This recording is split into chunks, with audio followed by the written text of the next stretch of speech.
Debat Cawapres Pilpres 2019 kita memasuki segmen ketiga. Sama seperti segmen sebelumnya, di segmen ini para kandidat wakil presiden akan menjawab pertanyaan yang sudah disusun oleh para panelis dan juga saling menanggapi jawaban lawan. Akan dipandu oleh Alvito.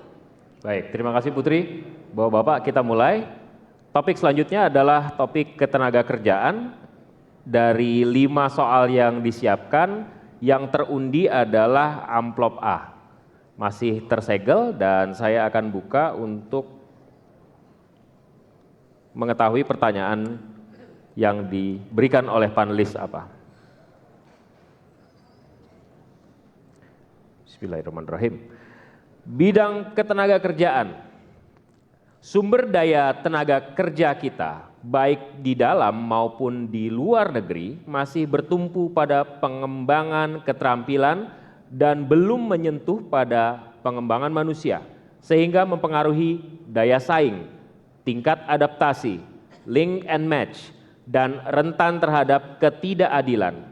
Apalagi revolusi industri 4.0 mengakibatkan dehumanisasi tenaga kerja. Bagaimana strategi Bapak-bapak untuk memperkuat kualitas sumber daya tenaga kerja yang mumpuni dan humanis? Saya akan berikan kesempatan sesuai dengan urutan Cawapres 01. Pak Ma'ruf, silakan dimulai. Waktu Anda sama seperti tadi, 2 menit dimulai dari Anda berbicara, Pak. Untuk meningkatkan kualitas tenaga kerja, kita mulai dari upaya pendidikan. Pendidikan kita akan kita revitalisasi,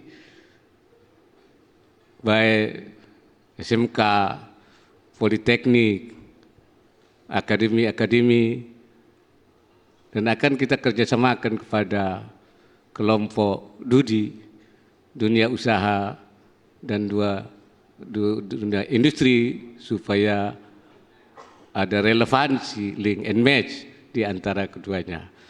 Selain itu juga kami akan terus mengembangkan latihan-latihan,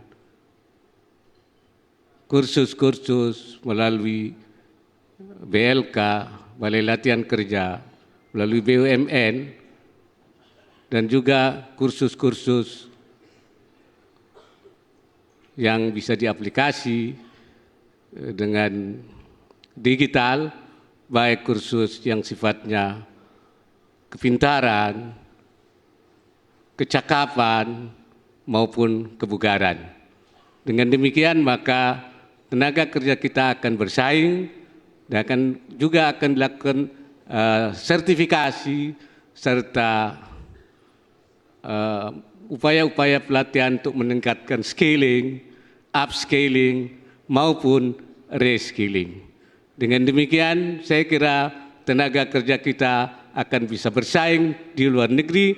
Di samping itu kita melakukan perlindungan kepada tenaga kerja kita di luar negeri, karena undang-undang kita sekarang yang terakhir telah bergeser dari upaya penempatan kepada upaya perlindungan, daripada jalbul masalih, mengambil kemaslahatan semata-mata, kepada darul mafasid, menolak kerusakan. Sekian. Baik, terima kasih. Kesempatan yang sama saya berikan juga kepada Pak Sandiaga Uno untuk menjawab pertanyaan tadi. 2 menit waktu Anda, Pak. Indonesia negara yang kaya raya, sumber daya alamnya melimpah, sumber daya manusianya hebat-hebat, pintar-pintar dan rajin-rajin. Saya bertemu dengan sumber daya manusia di seluruh wilayah pelosok Indonesia, mereka memancarkan wajah yang optimis. Rumah siap kerja yang baru saja diluncurkan oleh Prabowo Sandi menawarkan untuk anak muda kita link and match. Karena sangat ironis, siswa-siswa SMK sekarang ini mendominasi jumlah pengangguran kita. 61% dari pengangguran kita adalah angkatan muda. Mereka masuk SMK karena ingin cepat dapat kerja, tapi justru mereka susah mencari lapangan pekerjaan. Oleh karena itu kami launching rumah siap kerja untuk anak muda. one stop service, meningkatkan keterampilan mereka, melink and match apa yang dibutuhkan penyedia lapangan kerja, perusahaan-perusahaan, apa yang dihasilkan oleh sistem pendidikan kita. Kita melihat bagaimana nanti kita akan merekrut dunia usaha, perusahaan-perusahaan swasta dan BUMN yang akan kita berikan insentif agar mereka menawarkan program magang dan co-op kepada para anak-anak muda yang datang di rumah siap kerja. Kita akan hadirkan di tiap kecamatan sampai ke tingkat desa. Mereka akan mendapatkan keterampilan yang sesuai yang dibutuhkan oleh revolusi industri 4.0. Kemarin saya datang, ada yang menginginkan desain grafis. Ada yang perlu mengasah keterampilannya berbahasa Inggris.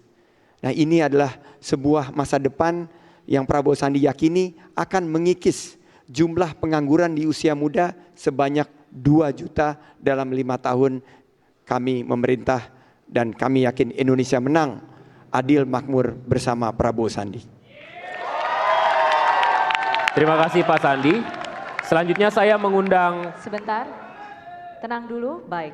Saya mengundang Pak Maruf untuk memberikan tanggapan. Waktu Anda 1,5 menit, Pak. Kami persilakan. Pertama, mari kita bersyukur bahwa tingkat pengangguran kita sekarang ini sudah berada sangat rendah, antara 5,30, 5,13, terendah selama 20 tahun. Dan kita juga ingin mendorong tenaga kerja kita mampu menguasai teknologi, terutama teknologi digital. Kebetulan pemerintah kita sekarang sudah bisa membangun infrastruktur, baik infrastruktur darat, infrastruktur laut, infrastruktur udara, dan infrastruktur langit. Infrastruktur langit itu adalah melalui palaparing, mengenai infrastruktur digital, sehingga sekarang tumbuh usaha-usaha seperti startup, bahkan juga unicorn, bahkan juga kemungkinan sebentar lagi akan ada dekakorn. Dengan demikian, maka tenaga kita harus kita siapkan ke depan supaya lebih siap menghadapi tantangan ke depan. Sekali lagi, ini dalam rangka menyiapkan anak-anak kita, yaitu menghadapi tantangan 10 years challenge. Terima kasih. Terima kasih Pak Maruf. Selanjutnya giliran Cawapres 02 untuk menanggapi. 1,5 menit Pak Sandi.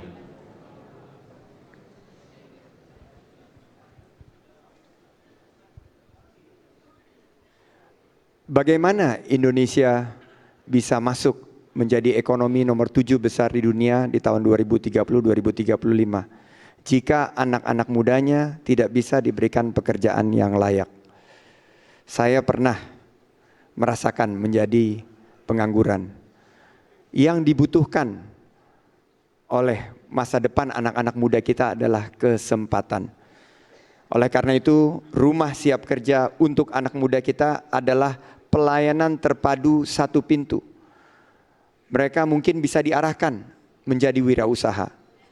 Seandainya mereka menjadi wirausaha, mereka bisa bergabung dengan program OKOC. Di Jakarta, OKOC sudah bisa menurunkan pengangguran sebanyak 20.000 di tahun 2018. Kami melihat hasil yang nyata dan sudah mendapat review yang positif.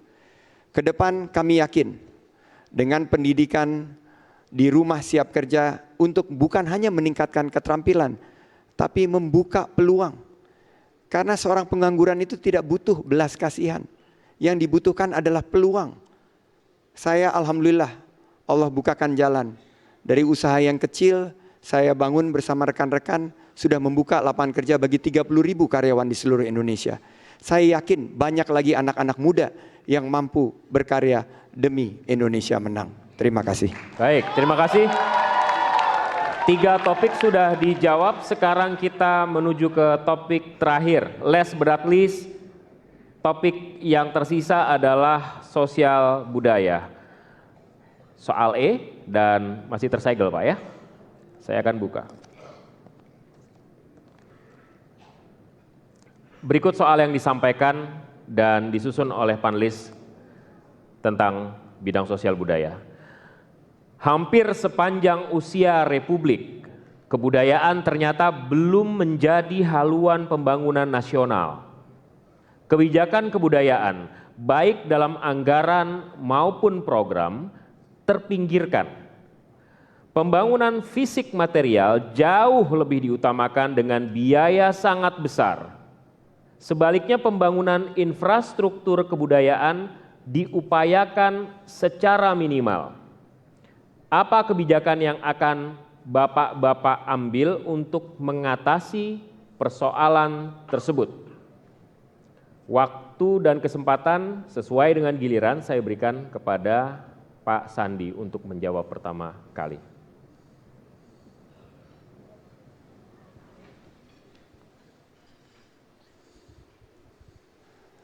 Di tahun 1961, Bung Karno bertemu dengan Menteri Pertahanan Amerika Serikat. Beliau menyatakan, dan saya quote, "Tuhan mungkin memiliki bom atom, tapi kami memiliki seni budaya yang tinggi." Tepat 60 tahun setelah itu, UNESCO menobatkan Indonesia sebagai negara superpower, adidaya yang memiliki kebudayaan yang tinggi. Saya melihat memang anggaran dan infrastruktur masih kurang. Tapi kita harus melihat dari sisi kemitraan. Karena saya yakin jika pemerintahannya berpihak terhadap pembangunan budaya, bisa mengajak banyak sekali pihak-pihak yang lain. Seperti dunia usaha, akademisi, universitas-universitas bisa ditingkatkan kurikulum yang mengarahkan minat untuk mencintai kebudayaan kita. Dari sisi kebudayaan, saya yakin akan muncul peluang-peluang ekonomi berbasis kebudayaan yang akan menciptakan begitu banyak lapangan pekerjaan. Ekonomi kreatif, di bawah Prabowo Sandi kita akan tingkatkan bukan hanya anggarannya tapi wewenangnya juga untuk mengkolaborasi semua kekuatan yang kita miliki. Budaya kita juga tercermin dalam potensi pariwisata yang dimiliki oleh Indonesia. Jika kita melihat sesuatu dalam pandangan yang holistik, yang komprehensif, di mana kita tempatkan pembangunan budaya sebagai prioritas, saya semakin yakin Indonesia menang di bawah Prabowo Sandi bukan hanya bisa melestarikan budaya kita, tapi juga bisa menciptakan letupan-letupan ekonomi yang akan membuka lapangan kerja untuk anak-anak muda kita. Baik, terima kasih. Selanjutnya saya berikan kesempatan kepada Pak Ma'ruf Amin untuk menjawab. Waktu Anda 2 menit, Pak. Kita bersyukur bangsa kita punya strategi pemajuan kebudayaan.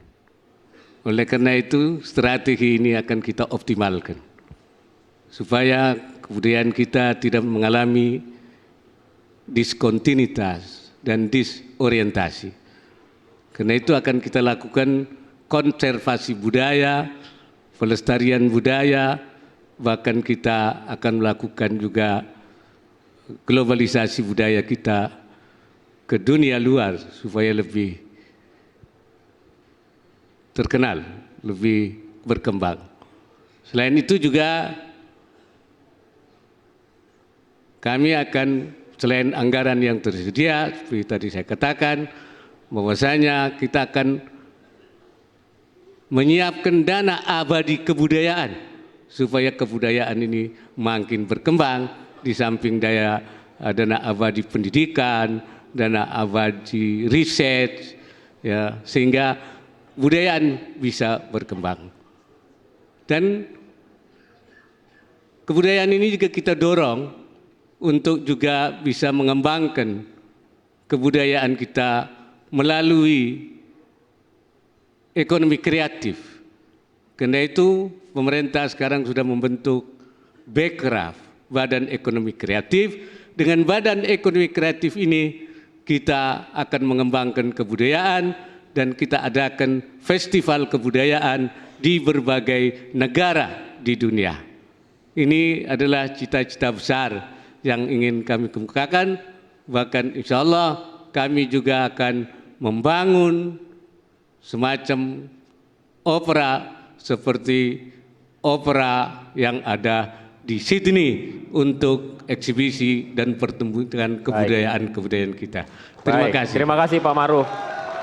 Sekarang saatnya masing-masing cawapres memberikan tanggapan atas jawaban capres yang lain. Saya persilakan Pak Sandi untuk memulainya. 1,5 menit Pak.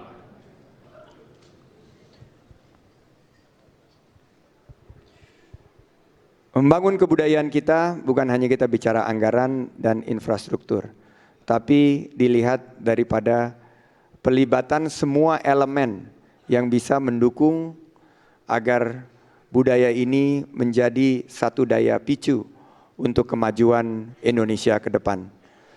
Saya melihat warisan budaya yang dimiliki kita begitu beragam. Bhinneka Tunggal Ika dan toleransi itu adalah salah satu juga warisan daripada budaya kita. Kita bisa melihat bagaimana karya-karya terbaik anak-anak bangsa kita sudah mendunia.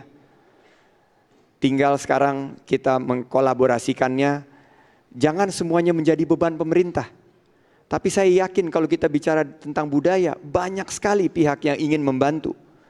Baik dari dunia usaha, teman-teman yang bergerak di universitas, dan juga di civil society, di lembaga swadaya masyarakat, mereka ingin berkontribusi. Tugas pemerintah adalah membentuk pemerintahan yang kuat dengan keberpihakan yang tegas agar budaya menjadi prioritas utama pembangunan. Sekarang kita memang lihat prioritas kita ada di infrastruktur. Ke depan di bawah Prabowo Sandi kita akan seimbangkan. Pembangunan manusia dan budaya juga harus menjadi prioritas pembangunan Prabowo Sandi. Terima kasih. Sekarang saya berikan kesempatan kepada Cawapres 01 untuk menanggapi. Kami akan terus mengembangkan budaya nasional, terutama juga kearifan lokal. Kita punya Dalian Notulu, kita punya Pela Gandong, kita punya Rumah Betang. Di dalam rangka membangun jati diri bangsa, dalam rangka membangun toleransi dan gotong royong.